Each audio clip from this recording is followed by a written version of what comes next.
રાજકોટમાં petrol, diesel અને ગેસની અછતની અફવાઓ વચ્ચે જિલ્લા પુરવઠા તંત્ર એક્શનમાં આવ્યું છે. આજે ડીએસઓ એએસ જાપડાએ તમામ ઓઇલ માર્કેટિંગ કંપનીઓ અને એસોસિએશન સાથે મહત્વની બેઠક યોજી હતી. યુદ્ધ જેવી સ્થિતિમાં પણ ગુજરાતમાં ઈંધણનો પૂરતો જથ્થો હોવાની ખાતરી આપવામાં આવી છે. લોકોએ પેનિક થવાની કે સંગ્રહખોરી કરવાની કોઈ જરૂર નથી. આ તકે વિસ્તારપૂર્વકની માહિતી જિલ્લા પુરવઠા અધિકારી એએસ જાપડાએ પૂરી પાડી હતી. આપણે સૌ જાણીએ છીએ હાલની જે યુદ્ધની પરિસ્થિતિ છે એમાં પેટ્રોલિયમ પ્રોડક્ટ અને જે નેચરલ ગેસ છે એ પરિસ્થિતિ ઉપર જ્યારે અસર થઈ છે ત્યારે ખાસ તમામને જણાવવાનું કે આપણે ત્યાં પેટ્રોલ અને ડીઝલની કોઈપણ પ્રકારની મુશ્કેલી આપણે ત્યાં નથી. અત્યારે હાલની પરિસ્થિતિ મુજબ એમનો પૂરતો પુરવઠો ઉપલબ્ધ છે અને એની સાયકલ પણ છે એ બહુ વ્યવસ્થિત ચાલુ છે. એટલે કોઈ પણ લોકોએ આમાં પેનિક થવાની જરૂર નથી. એ જ રીતે સરકારશ્રીની ગેસ બાબતની પહેલી પ્રાયોરિટી હાઉસ હોલ્ડ કનેક્શન છે, એલપીજી કનેક્શન છે.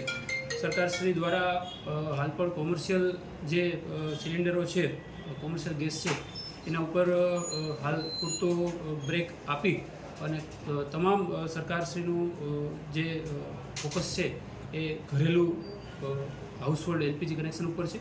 લોકોને જીવન જરૂરિયાત માટે ગેસની કોઈ પણ તકલીફ ન પડે એના માટે સરકારશ્રી દ્વારા પગલાઓ લેવામાં આવ્યા છે. ખાસ કરીને લોકોમાં ઘણી ગેરમાન્યતાઓના કારણે અથવા અન્ય કોઈ બાબતોને કારણે પેનિક સર્જાય છે. લોકોને અપીલ કરવા માગીએ છીએ કે આવું કોઈ પેનિક ન થાય, કારણ કે એલપીજીના કનેક્શનોમાં અને ગેસ પીએનજી આમાં કોઈપણ પ્રકારની હાલની પરિસ્થિતિમાં કોઈ પ્રશ્ન નથી. અત્યારે એનો પૂરતો પુરવઠો તમામ જગ્યાએ આપણી પાસે ઉપલબ્ધ છે અને મળી રહે છે. સેમ વે પેટ્રોલ અને ડીઝલનો પણ પૂરતો પુરવઠો મળી રહે છે. આ માટે જ લોકોમાં કોઈ પેનિક ન થાય અને કોઈ ખોટી બાબતોનો પ્રચાર ન થાય માટે આજરોજ અમારા દ્વારા ગેસ એસોસિએશન અને પેટ્રોલ પંપના એસોસિએશન અને સાથે 3 સરકારી આઈઓસીએલ, બીપીસીએલ, એચપીસીએલ કંપની અને પ્રાઇવેટ કંપની એમની સાથે એક મિટિંગ કરવામાં આવી હતી. અને આપણી જે સાયકલ ચેન છે વ્યવસ્થિત ચાલી રહે એના માટે જે ગેસના ડીલરો છે અને પેટ્રોલ પંપ માલિકો છે એ પણ પોતાનું ઇન્ડેન્ટ ટાઈમ ટુ ટાઈમ ભરી દે અને એમને જથ્થો સમયસર મળી રહે એ માટે થઈને આજે મિટિંગ રાખવામાં આવી હતી. અને એ બાબતે તમામને અવગત કરવામાં આવ્યા છે કે તમારી સાયકલ વ્યવસ્થિત આપણી ચાલે તો લોકોમાં કોઈ ખોટું પેનિક ન થાય. હાલ બંનેમાં આપણે ખૂબ સારી પરિસ્થિતિમાં છીએ અને કોઈ પણ પ્રશ્ન અત્યારે નથી. ગઈકાલે પણ અમારા દ્વારા જે ગુજરાત ગેસ છે એમની સાથે એક મિટિંગ કરવામાં આવી હતી અને એમની પાસેથી આપણે માહિતી પણ લીધી છે.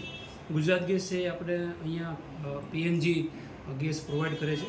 તો વિવિધ હોટેલ્સ છે, ટ્રસ્ટ છે, સામાજિક સંસ્થાઓ છે, આ તમામ પાસે પીએનજી કનેક્શન છે.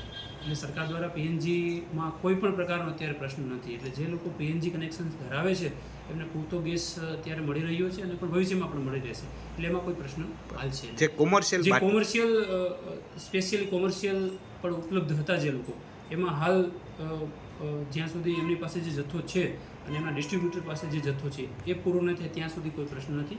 ત્યારબાદ એમને હાલ કોમર્શિયલ પૂરતો જે જથ્થો છે એ ડાયવર્ટ કરીને આપણે હાઉસ હોલ્ડ તરફ લઈ જઈએ. કેટલા દિવસ સુધી ચાલે એ જથ્થો છે એ અલગ અલગ રૂટીનમાં બદલતો રહેતો હોય છે, કારણ કે લોકોનું કન્ઝપ્શન અને સરકારે એલપીજીમાં પણ કોઈ કાળાબજારી કે એ ન થાય એના માટે હાઉસ હોલ્ડ માટે પણ જે દિવસો છે 25 દિવસ નક્કી કરી દીધા છે. એટલે લોકોને પોતાનું કનેક્શનનો બોટલ જોતી હોય છે તેમણે 25 દિવસ પહેલાં એડવાન્સમાં બુકિંગ કરવાનું છે. એટલે કોઈ ગેરવલ એ બાટલું ન થાય.